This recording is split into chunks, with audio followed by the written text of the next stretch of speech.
नमस्कार साथियों, स्वागत है आप सभी का आपके अपने परिवार यूपीपीएससी स्टडी IQ पर। फर्स्ट ऑफ ऑल, बहुत समय बाद हो गया, काफ़ी लंबा अरसा जहां पर आपके साथ डायरेक्ट मुखातिब हम नहीं हो पाए। बट क्यों? क्योंकि मैं ऑलरेडी ऑफलाइन में बिजी था। तो ऑफलाइन का एक बड़ा अपने आप में क्या कहते हैं डेली का 10 आवर का शेड्यूल, उसके कारण यहाँ पर उसका थोड़ा इम्पैक्ट आया। स्टूडियो के अवेलेबिलिटी, ये सारी कारण बने जिसमें कुछ क्लासेस जो हैं आपकी लगभग हफ्ते डेढ़ हफ्ते की वो रुक गई थी।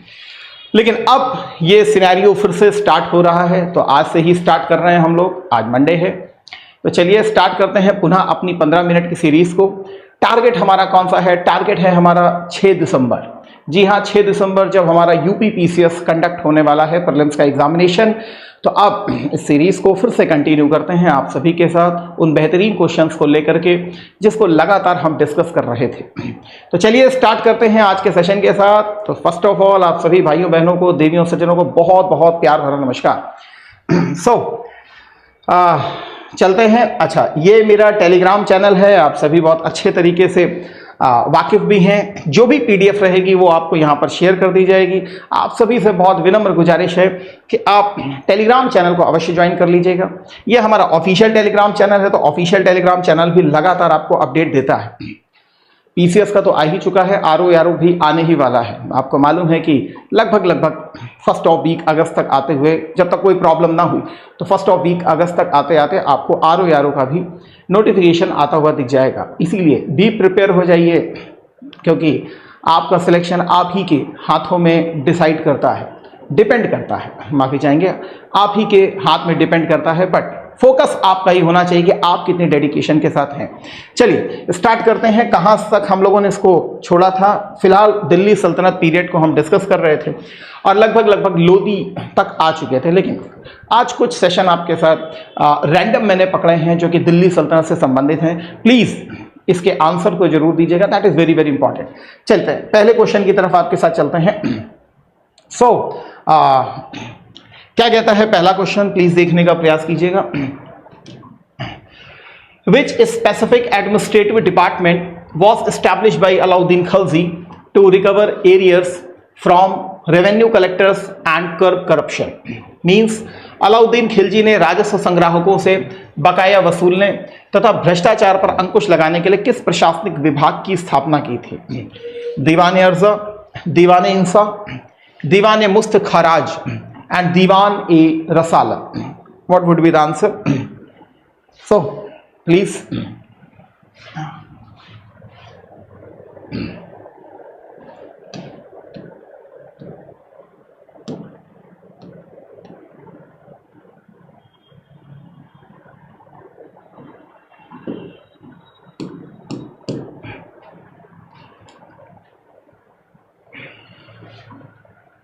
क्या लगता है आंसर?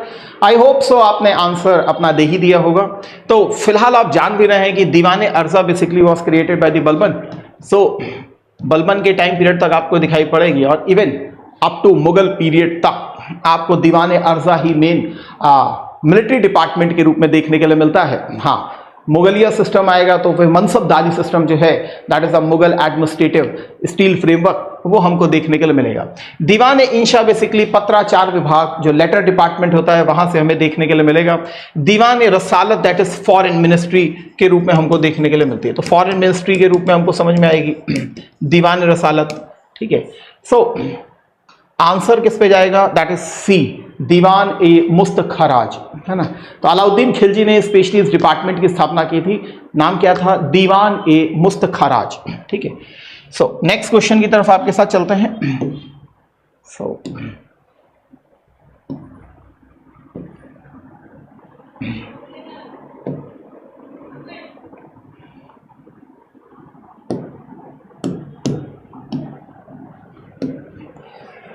क्या लगता है?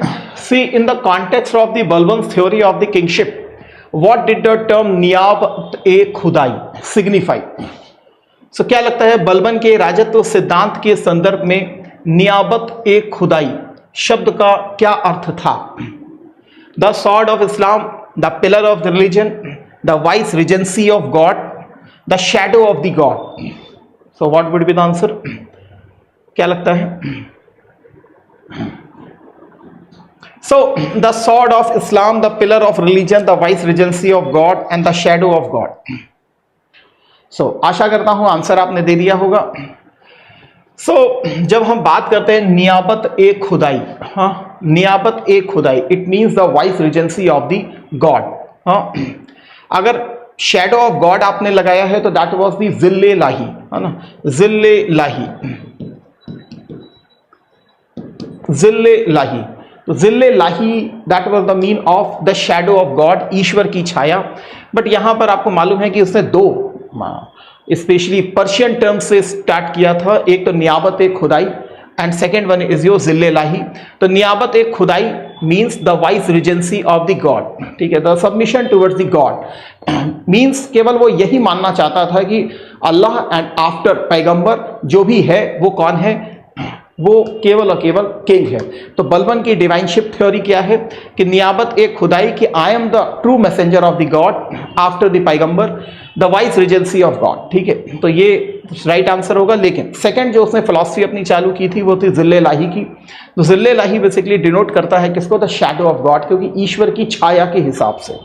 ठीक, तो चलिए नेक्स्ट क्वेश्चन की तरफ चलते हैं आपसे.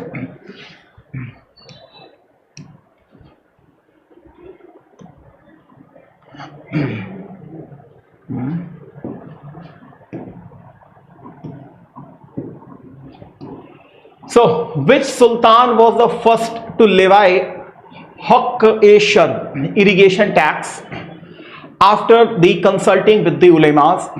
उलेमाओं से परामर्श करने के बाद हक़-ए-शर्ब, सिंचाई कर लगाने वाला पहला सुल्तान कौन सा था? गयासुद्दीन तुगलक, मोहम्मद बिन तुगलक, फिरोज शाह तुगलक या फिर सिकंदर लोदी? क्या लगता है, what would be the answer?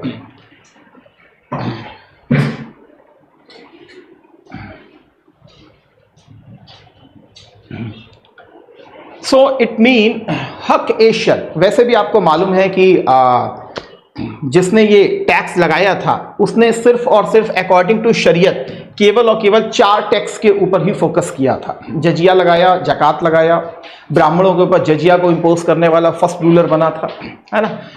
सो इसका राइट आंसर कौन सा होगा? दैट वाज फिरोज शाह तुगलक, जिसमें सबसे ज्यादा फोकस किया था किसके ऊपर? इरिगेशन डिपार्टमेंट को डेवलप करने के लिए. 5 नहरें भी उसने बनवाई थी. एक तो सबसे रॉयल नहरें कौन सी थी? उलुग खानी एंड द रजबाही. फिरोज शाह तुगलक ने स्पेशली लगाया था अप्रॉक्स 110, इसको रखा था उसने एज अ टैक्सेशन के रूप में. सबसे ज्यादा अगर आप देखें तो स्लेव्स इसी के समय में आपको दिखाई पड़ेंगे, और सबसे ज्यादा स्लेव्स को एम्प्लॉयड भी आखिर किसी ने किया था, तो इसी ने किया था. सबसे ज्यादा फैक्ट्रीज भी इसी ने लगाई थी. ब्राह्मण्स के ऊपर सबसे पहले जो जजिया को इंपोज किया गया था वो फिरोज शाह तुगलक के द्वारा ही स्पेशली किया गया था.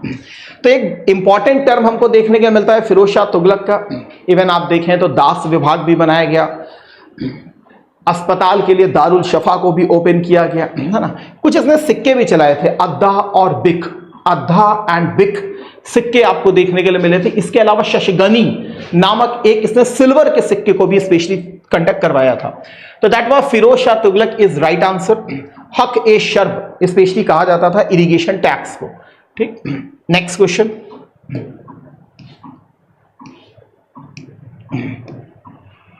एक फिर से आता है क्वेश्चन.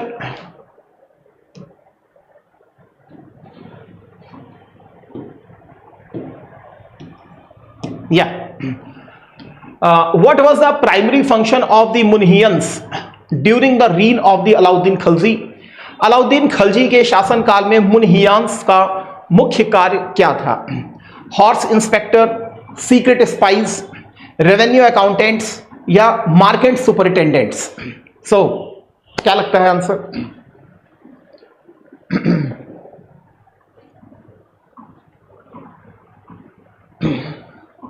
सो आशा करता हूं आंसर आपने अवश्य दिया होगा. सो मुनहियंस को आपको मालूम है कि अगर आपने अलाउद्दीन खिलजी के बारे में अगर आपने पढ़ा हो तो आपको समझ में आएगा सबसे ज़्यादा अगर उसका मेन फोकस था वो किसके ऊपर था? स्पाइस सिस्टम को डेवलप करने के लिए. स्पाइस सिस्टम को डेवलप करने के लिए स्पाइस को बरीत्स भी कहा जाता था, बरीत्स भी कहा जाता था, है ना. बरीस भी कहते थे। सो मुन्हियंस वॉज द सीक्रेट स्पाइस, क्योंकि आपको मालूम है उसके समय में आपको जैसे ही अलाउद्दीन खिलजी पावर के ऊपर आता है उसके खिलाफ बहुत सारे रिवोल्ट होते हुए हमको दिखाई पड़ते हैं। एक तो उसी के ही चाचा के बच्चे के द्वारा ही किया गया था रिवोल्ट। सबसे बड़ी घटना जो उसके समय में हुई थी वो सीधी मौला वाली घटना हुई थी। तो वो इसी बात को समझ में आया था कि एक्चुअल में ये चीजें हो क्यों रही थी, इसीलिए उसने सबसे ज्यादा जो अपना फोकस किया था वो सीक्रेट स्पाइस सिस्टम के ऊपर ही किया था। मार्केट सुपरिटेंडेंट की बात करें तो इसके लिए उसने दीवान ए रियासत डिपार्टमेंट भी काम करता था। दीवान ए रियासत, तो दीवान ए रियासत डिपार्टमेंट भी काम करता था। इसमें भी 3 प्रकार के डिपार्टमेंट्स हुआ करते थे। एक तरफ आपका फूड ग्रेन्स का मार्केट हुआ करता था, ग्रेन्स का मार्केट हुआ करता था। एक तरफ आपका क्लॉथ मार्केट हुआ करता था जिसे आप सराय अदल के नाम से भी जान रहे थे। एक तरफ वो कैटल डिपार्टमेंट भी हुआ करता था, ठीक है, जिसमें वो घोड़ों, दासों, इन सबको स्पेशली सेल किया करता था। तो स्लेव्स का डिपार्टमेंट भी हुआ करता था। इस डिपार्टमेंट को देखने के लिए कौन बैठा हुआ था? दैट इज शहना ए मंडी। तो शहनाज लगे हुए थे जो इसको टारगेट करते थे। तो इसका मींस आंसर क्या हो जाएगा? That is your secret spice system. तो सीक्रेट स्पाइस को वो स्पेशली प्रमोट कर रहा था, ठीक है। नेक्स्ट वन,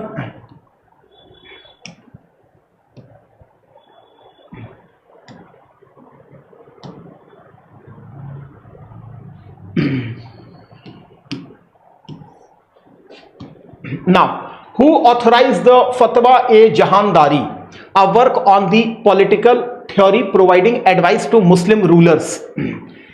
तो फतवा ए जहांदारी के लेखक कौन थे? जो मुस्लिम शासकों को सलाह देने वाली राजनीतिक सिद्धांतों पर एक कृति है, एक प्रकार की रचना है। आमिर खुसरो, मिनहाजुद्दीन सिराज, शमसे सिराज अफीफ, जियाउद्दीन बर्नी। तो ये बुक किसकी है एक्चुअल में? फतवा ए जहांदारी। आपको ये मालूम है मिडिवल हिस्ट्री को अगर टारगेट करता है आयोग तो फिर बट ऑब्वियस है कि बुक से एक क्वेश्चन हमारा टारगेट हो जाता है। तो फतवा ए जहांदारी के लेखक कौन थे? That is quite easy question. Monday से स्टार्ट किया है तो क्वाइट इजी क्वेश्चन। तो आमिर खुसरो, मिनहाज, शमसे सिराज अफरीद एंड जियाउद्दीन बर्नी। देखिए, खुसरो की अगर हम जाने तो खुसरो का जन्म कहाँ हो रहा है? बदायूं में। निजामुद्दीन औलिया कौन है? इनके गुरु हैं। कौन कौन सी मेजर बुक है? एक तो किरानुस्सादीन की बुक है, किरानुस्सादीन की है ना। एक मिफ्ताह उल फतू है, मिफ्ताह उल फतू है। एक खजाइन उल फतू है। आशिका भी इसी की ही बुक है। किरानुस्सादीन में क्या है? बोगरा खान और जो उसका बेटा था कैकूबाद, उसके बीच में क्या स्टोरी घटित हुई थी उसके बारे में डिफाइन किया गया किरानुस्सादीन में। मिफ्ताह उल फतू में जलालुद्दीन खिलजी की जो भी पॉलिटिकल एक्सपीडिशंस थी उन सबको इसमें डिस्क्राइब किया गया। खजाइन उल फतू में स्पेशली अलाउद्दीन खिलजी के जो भी एक्सपीडिशंस रहे, चाहे गुजरात के ऊपर 1299 के अराउंड रहा, रणथंभौर के ऊपर 1301 में रहा, चित्तौड़ के ऊपर 1303 में रहा, तो उसके बारे में इसे मेंशन किया गया। और आशिका में अगर बात की जाए तो वो खिज्र खान और देवल देवी की लव स्टोरी के बारे में चर्चा की गई है। मिनहाज उस सिराज तो तबकात ए नासरी हमको देखने के लिए मिलती है जो कि नासरुद्दीन महमूद को स्पेशली डेडिकेट की गई थी। तो नासरुद्दीन महमूद के टाइम पीरियड में देखने के लिए मिल रही थी। शमसे सिराज अफीफ तारीख फिरोज शाही हमको देखने के लिए मिलेगी। बट जो इसका सही आंसर होगा दैट इज जियाउद्दीन बर्नी। अच्छा, बर्नी की भी किताब कौन सी है? तारीख फिरोज शाही, दोनों की किताब है। चाहे अफीफ की बात करें चाहे बर्नी की बात करें, दोनों की ही किताब हमें तारीख फिरोज शाही देखने के लिए मिलती है ना। जियाउद्दीन बर्नी की एक और किताब है जिसका नाम क्या है? फतवा ए जहांदारी। तो फतवा ए जहांदारी इसी की हमको बुक देखने के लिए मिलेगी। तो Ziauddin Barani is your right answer, ठीक। नेक्स्ट,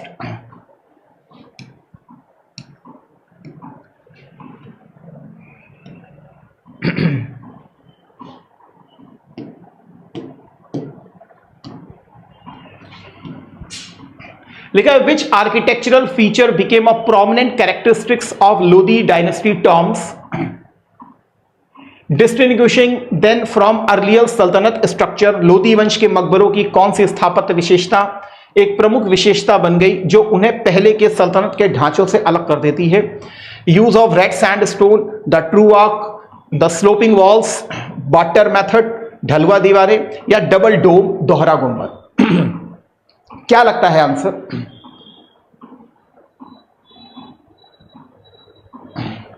आशा करता हूं आंसर आपने दे लिया होगा। देखिए, यूज ऑफ रेड सैंडस्टोन तो हम बहुत पहले से देख रहे हैं, यूज ऑफ रेड सैंडस्टोन बहुत समय से हो रहा है, ठीक है। इवन ट्रू आर्क को देखें तो बलबन के मकबरे में आपको ट्रू आर्क के एविडेंस मिल जाते हैं। इवन अलाई दरवाजे में भी अगर आप देखेंगे तो उसमें भी हॉर्स शू शेप्ड आर्क को यूज किया गया है, तो ट्रू आर्क भी पहले से ही आ रही थी, ठीक है। स्लोपिंग वॉल ये स्पेशलिटी है किसकी? तुगलक्स की। तो तुगलक्स के समय में स्पेशलिटी आपको देखने को मिलेगी। इवन फिरोज शाह तुगलक का जो स्ट्रक्चरल बिल्डिंग्स है उसमें अगर आप देखेंगे तो स्लोपिंग वॉल्स को स्पेशली थोड़ा सा यूज किया गया, जिसे एक स्पेशल नाम दिया जाता था, दैट वाज सलामी, ठीक है ना। तो सलामी को हम स्पेशली नाम दे रहे थे। अच्छा, ये लोदीज के समय में हमको स्पेशली देखने के लिए मिलता है डबल डोम। डोम एक तो एक्सटर्नल वॉल और एक भीतर से इंटरनल वॉल हमको देखने के लिए मिलेगी, हाईली डेकोरेटेड है, जिससे डोम को और ज्यादा भव्य बनाया गया और स्ट्रक्चरली उसको और ज्यादा मजबूती प्रोवाइड की गई है। तो डबल डोम के हमको एविडेंस देखने के लिए मिलेंगे। सिकंदर लोदी इसके टॉम्ब में भी आपको ये चीज देखने के लिए मिल जाएगी। इवन इसके बाद मुगलों के समय में भी हमको ये कोर फीचर्स हमको देखने के लिए मिलेंगे, कौन से? डबल डोम्स के। तो डबल डोम्स का एक अट्रैक्टिव फीचर हमें लोदीज के टाइम पीरियड में स्पेशली देखने के लिए मिलेगा। इवन सैयद के समय में अगर आप देखें तो सैयद के समय में स्पेशली आपको ब्लू टाइल्स देखने के लिए मिलेंगे। इवन अगर आपने अपने घरों में भी देखा हो तो जो बीम्स डाली जाती थी तो वो लकड़ी की भी एक बीम्स डाली जाती, तो बीम्स भी आपको सैयद के समय में देखने के लिए मिलेंगी। इवन जो मेहराब है वो काफी अधिक ब्रॉड अगर आर्क्स देखने के लिए मिलेंगे तो सैयद के समय में देखने के लिए मिलेंगे। तो बात करेंगे कभी आर्ट एंड कल्चर में इन सब चीजों की, ठीक है। तो इसका फिलहाल आंसर क्या होगा? D is your right answer, ठीक। सो नेक्स्ट, तो ओके, तो आज का सेशन फिर हम लोग यहीं पर ओवर करते हैं। बट आप भी जानते हैं कि हमारा YouTube का इनिशिएटिव तो आपके साथ रहता ही रहता है, लेकिन कुछ पेड इनिशिएटिव्स भी हैं जिसमें हम स्पेशली मिशन 6 दिसंबर को कैसे टारगेट किया जा सकता है और कैसे उसको क्रैक किया जा सकता है, इसकी एक बेहतर अप्रोच के हिसाब से भी चल रहे हैं। एक बेहतर टीम आपको यहाँ पर देखने के लिए मिलती है, जिसमें हमारे योगी सर भी हैं, जैसे हमारे इमरान सर हैं, जैसे हमारे धर्मेंद्र सर भी हैं, अमित श्री सर भी हैं, विवेक सर भी मिलेंगे आपको, विपुल सर भी मिलेंगे, और मेरी भी एक बड़ी भूमिका आपको देखने के लिए मिलेगी। फिलहाल ये बहुत सारे बैचेस आपके सामने यहाँ पर हैं। जैसे आप यहाँ पर देखोगे तो एक अभ्युदय बैच आपको दिख रहा होगा, ये प्रॉपर हिंदी माध्यम को डेडिकेटेड बैच है। तो आप देख सकते हो 15 जुलाई इसकी हमने डेट को एक्सटेंड किया है। अच्छा, वो वाला जो आपके सामने बैच था जून वाला, वो फिल हो चुका है। ये नया ही बैच है स्पेशली। ये आरंभ बैच है। आरंभ बैच स्पेशली आपको इंग्लिश माध्यम में देखने को मिलेगा। इंग्लिश को हम प्रोमिनेंट रखते हैं इसमें। तो यहाँ पर स्पेशली भूमिका आपको मेरी यहाँ पर भी दिख रही है, इवन यहाँ पर भी स्पेशली दिख रही है भूमिका। इसके अलावा अगर आप ये फोकस कर रहे हैं कि नहीं हमें सिर्फ और सिर्फ प्रीलिम्स को ही डेडिकेट करना है, तो आप यहाँ पर प्रीलिम्स को डेडिकेट कर सकते हैं। यहाँ पे आपको दिख रहा होगा, या फिर आपको मेंस दिख रहा होगा तो मेंस में आप कर सकते हैं। अगर आप जब भी बैच को परचेस करें तो मैं हमेशा आपसे कहता हूं that is always use platinum batch. Always platinum batch को ही परचेस कीजिएगा जो भी आपको करना हो। क्यों? क्योंकि उससे फिर आपको प्रीलिम्स का ये क्रैश कोर्स, इवन आलेखन बैच जो मेंस का क्रैश कोर्स है ऑलरेडी उसमें आपको मिल ही जाता है। इसके अलावा टेस्ट सीरीज भी आपको प्रोवाइड कर दी जाती है। तो प्लैटिनम का अपने फीचर्स हैं, जब भी यूज कीजिए तो हमेशा प्लैटिनम को यूज कीजिए। कभी भी किसी बैच को यूज करना हो, आपको खरीदना हो, तो आप मेरे इस कोड को यूज कर सकते हैं, दैट इज साई लाइफ, ठीक है। तो आप यूज कर सकते हैं साई लाइफ को, दिस वन, या फिर आप हमारे दिए गए नंबरों पर कॉल कर सकते हैं, बोल सकते हैं हमारी सुमित सर से बात हुई है, वो आपको प्रॉपर इसमें डिस्काउंट प्रोवाइड कर देंगे। या आप मुझे डायरेक्टली व्हाट्सअप भी कर सकते हो, ये मेरा नंबर है, तो आप मुझे डायरेक्टली इस नंबर पे व्हाट्सअप भी कर सकते हो। तो platinum batch that is very important, जब भी ले हमेशा प्लैटिनम ले। इसमें आपको प्रीलिम्स की टेस्ट सीरीज, इवन मेंस की टेस्ट सीरीज, मेंस का क्रैश कोर्स, प्रीलिम्स का क्रैश कोर्स, एनसीईआरटी के बैच, ये सारे आपको इसमें फ्री ऑफ कॉस्ट मिल जाते हैं। तो आप इसको यहाँ पर ज्वाइन कर सकते हैं। तो सेशन को फिर आज के यहीं पर समाप्त करते हैं। पुनः कल आपसे मुलाकात करेंगे और इसको आगे करेंगे, इस सिस्टम को जो हम लोगों ने अब पुनः इसको स्टार्ट किया है। तब तक जुड़े रहिए, अपना ख्याल रखिए, परिवार का ख्याल रखिए। Thank you. जय हिंद, जय Bharat, Vande Mataram, God bless you.